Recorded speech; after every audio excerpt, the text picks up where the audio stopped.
The Lord இந்த ஜனவரி மாதத்தில் 31ஆம் தேதி ஆகிய இந்த வெள்ளிக்கிழமையின் காலை வேளையில் தேவ சமூகத்தில் வந்திருக்கிற ஒவ்வொருவரையும் கர்த்தர் தாமே ஆசீர்வதிப்பாராக. இந்த நாளிலும் நம்ம தியானிக்கிற கர்த்தருடைய வார்த்தை நம்முடைய பரிசுத்த வேதாகமத்தில் பிரசங்கியின் புஸ்தகம் 3ஆம் அதிகாரம் 14வது வசனம். The book of Ecclesiastes chapter 3 verse 14. தேவன் செய்வது எதுவோ அது என்றைக்கும் நிலைக்கும் என்று அறிவேன். அதனோடே ஒன்றும் கூட்டவும் கூடாது, அதிலிருந்து ஒன்றும் குறைக்கவும் கூடாது. மனுஷர் தமது சமூகத்தில் பயந்திருக்கும்படி தேவன் இப்படி செய்து வருகிறார். அல்லேலூயா. கர்த்தருடைய அருமையான இந்த வார்த்தைக்காக இந்த காலை வேளையில் நம்ம தேவனை ஸ்தோத்திரிக்கலாமா? தேவன் செய்வது எதுவோ அது என்றென்றைக்கும் நிலைக்கும், அது எவர் லாஸ்டிங், அது இட்டர்னல். ஆண்டவர் செய்கிற காரியங்கள் எல்லாம் நிலைத்து இருக்கும் என்று ஆண்டவருடைய வசனத்தில் நம்ம கேட்குறோம். ஆண்டவருடைய காரியங்கள், கர்த்தர் எதை செய்தாலும் அதை பூரணமாய் செய்து அவர் முடிக்கிற தேவனாய் இருக்கிறார். அழகாக செய்து முடிக்கிற தேவன், நேர்த்தியாய் செய்து முடிக்கிற தேவன். இன்னைக்கு நம்ம ஏதோ ஒன்று பண்ணுறோன்னு வச்சுக்கோங்களேன். ஒரு வீட்டில் ஒரு சமையல் தான் பண்ணுறோம். நம்ம ஒரு சமையல் பண்ணுறோம். சமையலை பண்ணி முடிச்சுட்டு இன்னும் கொஞ்சம் உப்பு போட்டால் நல்லாயிருக்கும், இன்னும் கொஞ்சம் காரம் போட்டால் நல்லாயிருக்கும் அப்படின்னு நம்ம நினைக்கிறோம். இல்லை காரம் அதிகமாக போட்டுட்டோம், இல்லை உப்பு கொஞ்சம் அதிகமாகிடுச்சு அப்படின்னு நம்ம நினைக்கிறோம். ஆனால் அது தான் ஆண்டவர் செய்யும்போது எதையுமே கூட்ட வேண்டாம், எதையுமே எடுக்கவே வேண்டாம். பூரணமாக அவர் செய்கிற தேவனாக இருக்கிறார். இன்றைக்கி மனிதர்கள் நாம் செய்யும் பொழுது, இன்றைக்கி நம்ம ஒரு கார் வாங்குகிறோம், ஒரு வீடு வாங்குகிறோம், இது எப்போதும் நிலைத்திருக்கும் அப்படின்னு சொல்ல முடியுதா? ஒரு கார் வாங்கி ஒரு 20 வருஷம் இல்லை கொஞ்சம் வருஷத்துக்கு அப்புறமா அது பழமையாய் போய்விடுகிறது. அதில் ரிப்பேர் வர ஆரம்பிக்குது. உடனே என்ன செய்கிறோம்? இன்னொரு கார் வாங்கணும்னு நினைக்கிறோம், இந்த வீடு இன்னொரு வீடு வாங்கணும் அப்படின்னு நினைக்கிறோம், இல்லையா? ஆனால் தேவன் செய்கிறதுல அப்படி அல்ல. நம்ம செய்கிறதெல்லாம் டெம்பரரி.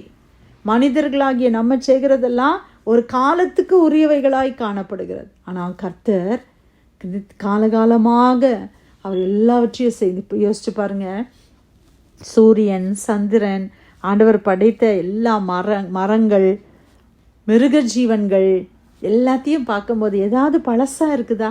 நம்மளால் சொல்ல முடியுமா? இந்த சூரியன் இவ்வளோ பழசாயிடுச்சு, இவ்வளோ பில்லியன்ஸ் ஆஃப் இயர்ஸ் அதுக்கு சிருஷ்டிக்கப்பட்டு இவ்வளோ வருஷம் ஆயிடுச்சு. ஆனாலும் இன்றைக்கும் பார்த்திங்கன்னா அந்த க்ளோரி, அதனுடைய மகிமை இன்றைக்கும் இருக்கிறது. அது குறைந்து போகவில்லை. இன்றைக்கி நம்ம வயசாகும்போது நம்மளுடைய ஒவ்வொரு காரியமும் அப்படியே பழுதாகுது, அப்படியே சோர்ந்து போகுது.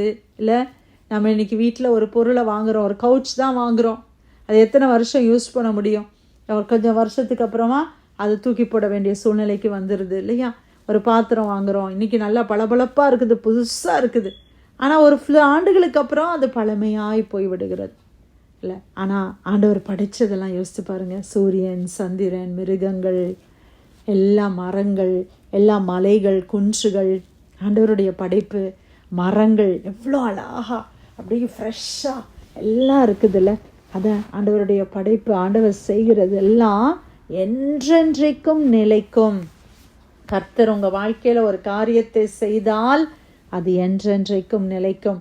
கர்த்தர் உங்களுக்கு சுகத்தை கொடுத்தால் அது என்றென்றைக்கும் நிலைக்கும். இன்றைக்கி நமக்கு மைக்ரேன் வருது, இல்லை வயிறு வலி வருது, பல்லு வலி வருதுன்னா உடனே ஒரு மருந்து எடுக்கிறோம். ஃபீவர் வருது, ஒரு மருந்து எடுக்கிறோம், அப்போது அது சரியாகுது. ஆனால் கொஞ்ச நாள் கழித்து திருப்பி வந்துடுதில்ல, திருப்பி அதே வலி, திருப்பி அதே மருந்து எடுக்கிறோம். அப்போ டெம்ப்ரரியாக ஒரு ரிலீஃப் தான் மனுஷர்களால் கொடுக்க முடியுது. ஆனால் தேவன் கொடுக்குற ரிலீஃப் பெர்மனன்ட். ஆமேன். ஆண்டவர், கர்த்தருடைய ஆவியானவர் எங்கே உண்டோ அங்கே விடுதலை உண்டு. கர்த்தர் நம்மளை சுகப்படுத்தினால் அது பூரணமான சுகம். அல்லேலூயா.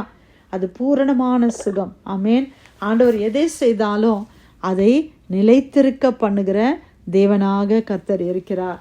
என்றென்றைக்கும் கர்த்தருடைய காரியங்கள் நிலைக்கும்.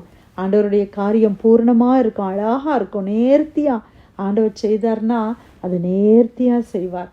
கணவனையும் மனைவியும் தேவன் இணைத்திருக்கிறார். அது நித்திய காலமான ஒரு உடன்படிக்கையாய் காணப்படுகிறது. கர்த்தருடைய காரியங்கள் எப்பொழுதும் நிலைத்திருக்கிறவைகளாய் காணப்படுகிறது.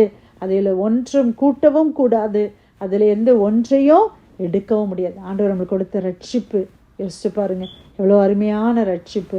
நம்ம ஆண்டவர் செய்கிற மகாபெரிய காரியங்கள் எல்லாம் நம்ம வாழ்க்கையில் பார்க்கும் பொழுது மனிதர்கள் தமக்கு பயந்திருக்கும்படி தேவன் இவற்றை எல்லாம் செய்கிறார். ஹல்லேலூயா. கர்த்தருடைய அதனால நம்ம என்ன ஜெபிக்கணும், ஆண்டவரே நீங்கள் என் வாழ்க்கையில் செய்யுங்கப்பா, நான் செய்யணும்னு நிறைய பிளான்ஸ் வச்சுருக்கிறேன், அதெல்லாம் உங்களுடைய பிளானாக மாறட்டும் ஆண்டவரே. நீங்கள் என் வாழ்க்கையில் கொடுக்குற சுகம், நீங்கள் என் வாழ்க்கையில் கொடுக்குற ஆரோக்கியம் அது நிரந்தரமாக இருக்குமே. கர்த்தர் என்னை தொடுங்கப்பா, கர்த்தர் எனக்கு சமாதானத்தை கொடுங்க. உலகம் கொடுக்கிறபடி இல்லையே அப்பா, உங்களுடைய சமாதானம் நீர் கொடுத்தால் அது நிலைத்திருக்கிற சமாதானம், அது நீடிய காலமாக இருக்கிற சமாதானம். ஆமேன்.